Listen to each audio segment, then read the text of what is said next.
नमस्कार, आप देख रहे हैं STN टुडे। मैं हूं अदिति। स्वागत है आपका हमारे खास बुलेटिन देश प्रदेश में।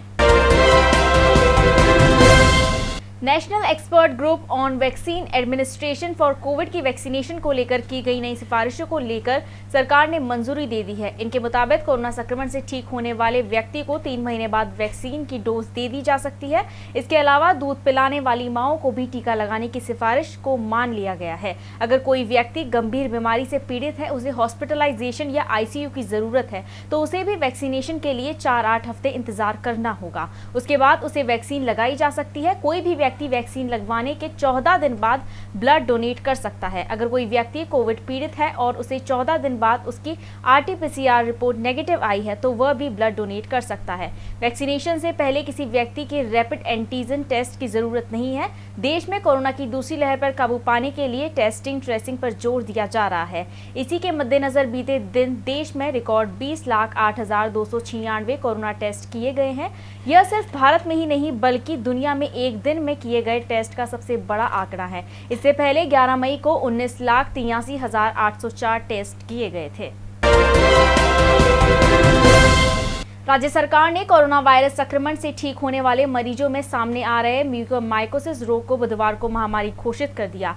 राज्य ने चिकित्सा व स्वास्थ्य विभाग ने इस बारे में अधिसूचना जारी की है। प्रमुख शासन सचिव चिकित्सा अखिल अरोड़ा द्वारा जारी इस अधिसूचना के अनुसार कोरोना वायरस संक्रमण के प्रभाव के कारण म्यूकोरमाइकोसिस ब्लैक फंगस के मरीजों की संख्या में निरंतर वृद्धि, ब्लैक फंगस ने कोरोना वायरस संक्रमण के दुष्प्रभाव के रूप में सामने आने और कोविड-19 व ब्लैक फंगस में एकीकृत व समन्वित उपचार किए जाने के मद्देनजर यह कदम उठाया गया है। राजस्थान महामारी अधिनियम 2020 की धारा 3 सहपठित धारा 4 के तहत म्यूकोरमाइकोसिस को संपूर्ण राज्य में महामारी व अधिसूचनीय रोग अधिसूचित कर दिया गया है।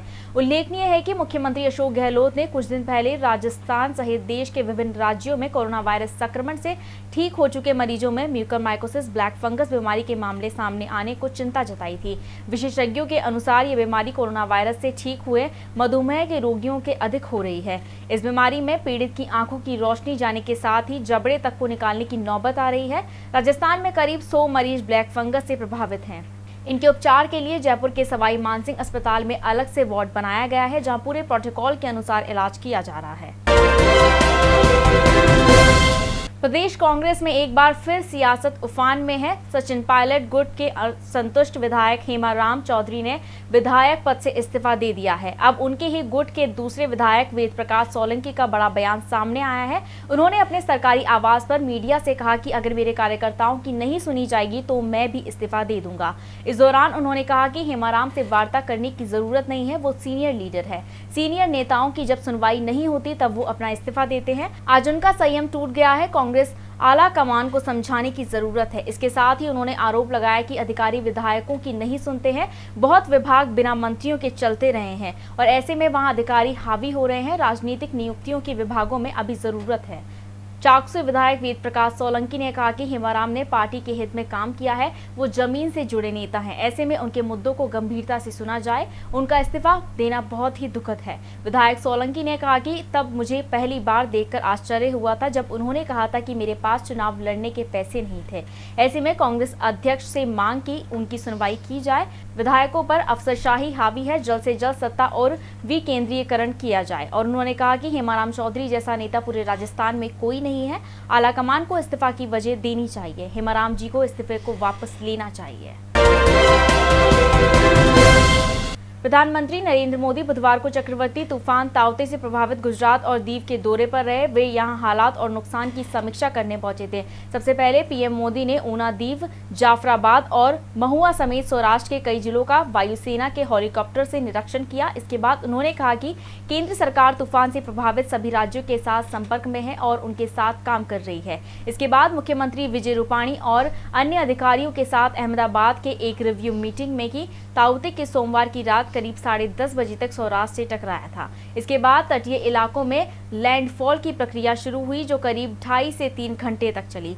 तूफान के असर के चलते सौराष्ट्र के 21 जिलों की 84 तहसीलों में मूसलाधार बारिश शुरू हो गई थी।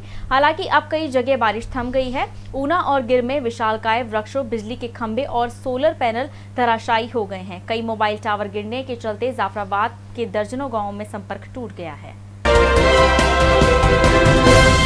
वैक्सीन की किल्लत को लेकर केंद्रीय सड़क और परिवहन मंत्री नितिन गडकरी ने अपनी ही सरकार को सलाह दी है। उन्होंने कहा कि सरकार एक की बजाय 10 कंपनियों को वैक्सीन बनाने की इजाजत दे। गडकरी मंगलवार को विश्वविद्यालयों के कुलपतियों की वीडियो कॉन्फ्रेंसिंग कर रहे थे। इसी दौरान उन्होंने ये सुझाव दिया। गडकरी ने कहा, अगर सप्लाई से ज्यादा वैक्सीन की मांग रहेगी तो मुश्किलें आनी ही है। एक कंपनी के बजाय सरकार को 10 कंपनियों को वैक्सीन प्रोडक्शन की मंजूरी देनी चाहिए। इन्हें देश में सप्लाई करने दीजिए और फिर जब हमारे पास सरप्लस वैक्सीन हो जाएगी तो ये कंपनियां फिर विदेशों में एक्सपोर्ट करेंगी। ये काम 10-15 दिनों में कर लेना चाहिए। गडकरी ने कहा कि जब मैं कल ये बात कह रहा था तो मुझे ये नहीं पता था कि chemical and fertiliser minister Mansukh Mandaviya ने भी पहले वैक्सीन प्रोडक्शन बढ़ाने को लेकर सरकार के प्रयासों के बारे में जानकारी दी थी। उन्होंने मुझे भी बताया कि सरकार में 12 अलग अलग प्लांट और कंपनियों में वैक्सीन बना रही है। मैंने उन्हें बधाई दी और कहा कि आपकी टीम सही दिशा में काम कर रही है। गडकरी ने कहा कि भारत को अभी भी दवाओं के लिए कच्चा माल विदेशों से मंगवाना पड़ता है। हम आत्मनिर्भर भारत को बनाना चाहते हैं। भारत के सभी जिले मेडिकल ऑक्सीजन के मामले में आत्मनिर्भर होने चाहिए। उन्होंने कहा कि देश को स्वास्थ्य क्षेत्र इस समय गहरे संकट से गुजर रहा है। महामारी के दौरान हमें पॉजिटिव रहते हुए मनोबल मजबूत रखना होगा। गडकरी के सुझाव पर कांग्रेस ने पलटवार किया। पार्टी के वरिष्ठ नेता जयराम रमेश ने बिना नाम लिए प्रधानमंत्री नरेंद्र मोदी पर तंज कसा।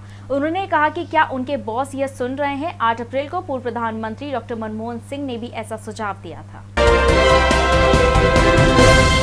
देश प्रदेश की खबरों में फिलहाल इतना ही। अब मुझे यानी अदिति को दीजिए विदा। STN टुडे की टीम की ओर से नमस्कार।